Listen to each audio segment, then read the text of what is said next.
A woman stood in the rain, holding a torn wedding photo as tears rolled down her face. Across town, a young man fell to his knees after hearing a voice on the phone whisper, "Don't let them find out." A sharp slap echoed through a crowded room. No one dared to speak. A police car stopped outside a quiet house. An officer stepped out with a pair of handcuffs. An old woman looked into someone's eyes and said softly, "She isn't who you think she is." A little girl hugged a small teddy bear and cried, "Please don't take my mommy away." A man quickly hid a small envelope under the floor before someone knocked on the door. Then, in the middle of it all, one question remained. What secret was powerful enough to destroy every life it touched? Emma Carter lived a simple life in a small town. Every morning, she woke up before sunrise, helped her sick mother, and worked long hours at a neighborhood bakery. The job paid very little, but she never complained. She believed that if she worked hard and stayed kind, life would become better one day. Her biggest dream was not to become rich. She only wanted a peaceful home where her mother could smile again and where she never had to worry about tomorrow. But every day felt like another fight. Bills kept growing. Her mother's health became worse. Still, Emma refused to give up. Not everyone wanted to see her happy. Victoria Hale came from one of the richest families in town. She had money, power, and friends who always stood by her side. She believed people like Emma should know their place. Years ago, Emma's father had worked for Victoria's family. One mistake changed everything. Since then, Victoria blamed Emma's family for bringing shame to her own. Whenever their paths crossed, Victoria found a new way to hurt Emma. Sometimes it was cruel words. Other times it was taking away opportunities that Emma had worked so hard to earn. Emma stayed quiet because she believed kindness was stronger than hate. Victoria saw that kindness as weakness. Neither of them knew that the secret hidden for many years was about to pull them into a battle that would change both of their lives forever.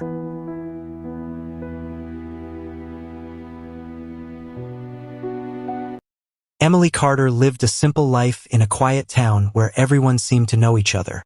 Every morning, she woke before the sun, helped her younger brother get ready for school, and made sure her mother had breakfast before rushing out the door herself. Since her father died 3 years earlier, life had never been easy, but Emily never complained. She carried more weight than most people her age, yet she always found a reason to smile. At school, she stayed in the background. She was kind to everyone, even those who ignored her. Her grades were good, but she never spoke about them. Teachers often noticed how calm she stayed when others panicked. Friends came to her with their problems because she listened without judging. Still, very few people ever asked how she was doing. After school, Emily worked part-time at a small grocery store. She stacked shelves, cleaned the floors, and greeted every customer with the same warm smile. The owner trusted her more than anyone else because she never took shortcuts. Even on the hardest days, she finished every task before going home. There was one person who made her long days feel lighter. His name was Ryan. They had been together for almost 2 years. He often talked about their future, about getting a small house and building a happy family. Emily believed every word because she loved him with all her heart. She thought she had finally found someone who would never leave her. But there was one thing Emily never told anyone. Every Friday evening, after work, she stopped at an old mailbox standing alone beside an empty road outside town. The paint had almost peeled away, and no house stood anywhere near it. She always looked around first, slipped a small white envelope inside, and walked away without checking if anyone had seen her. No one knew who received the letters. No one ever saw anyone collect them. The next time she returned, the mailbox was always empty. Emily never spoke about those letters. If anyone asked where she had been, she simply smiled and changed the subject. It was the only secret she kept, and somehow it felt more important than anything else in her life. What Emily did not know was that someone had finally started watching her every Friday. Friday evening felt different from the moment Emily finished work. Ryan had sent her a message asking her to meet him at the town square. He said he had something important to tell her. She smiled as she walked there, thinking he might finally ask her to take the next step in their future together. The square was busy. Students from school, people from the grocery store, and many neighbors were gathered around the small fountain. Emily spotted Ryan standing in the middle with another young woman beside him. Before she could wave, Ryan looked at her with cold eyes. "There she is," he said loudly. The crowd turned to look at Emily. Ryan laughed. "Did you really think I was going to spend my life with someone like you?" Emily stopped walking. Her heart began to race. The woman beside Ryan slipped her hand into his. Ryan smiled at her before looking back at Emily. "I've been seeing her for months," he said. "I only stayed with you because you made life easy for me." A few people gasped. Others pulled out their phones. Emily felt her face grow hot. "You used me?" she asked quietly. Ryan shrugged. "You should be thanking me. No one else would have stayed this long." Someone in the crowd laughed. Another person whispered, "She should have seen it coming." Emily looked around, hoping one person would speak for her. No one did.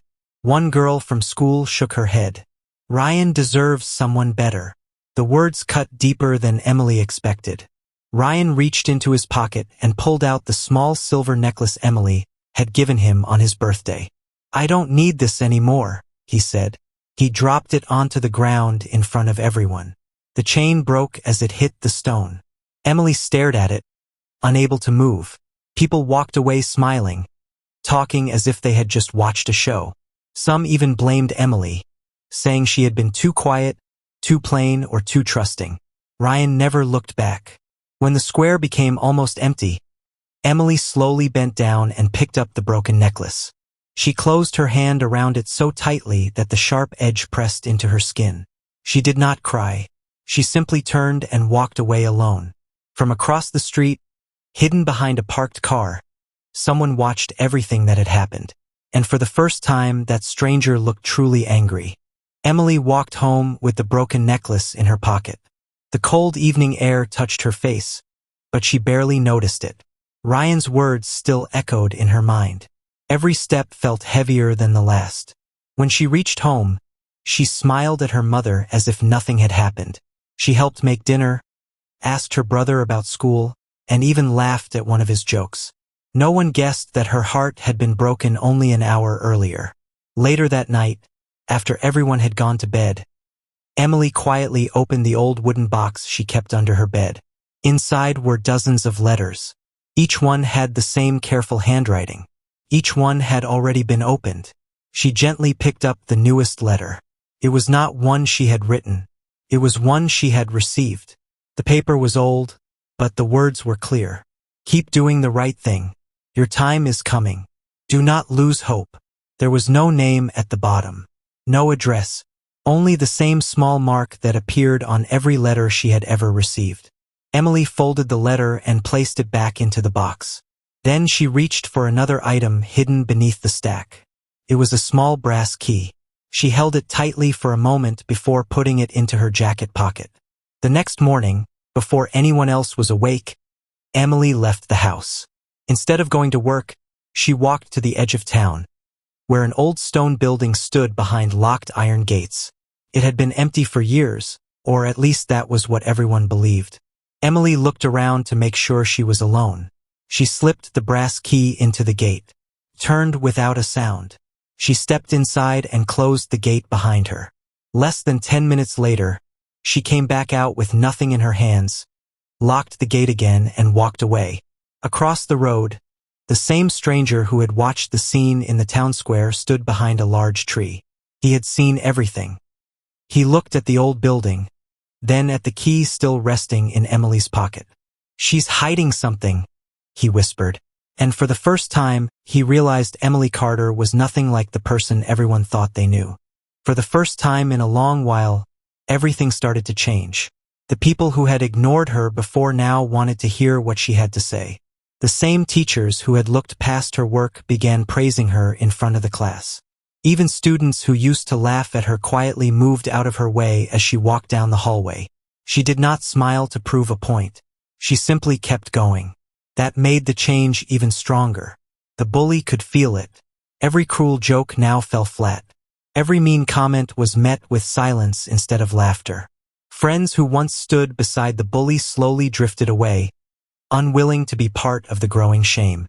Power had changed hands. The bully hated every second of it. One afternoon, the principal called both of them into the office. New evidence had been found. Messages, photos, witness statements.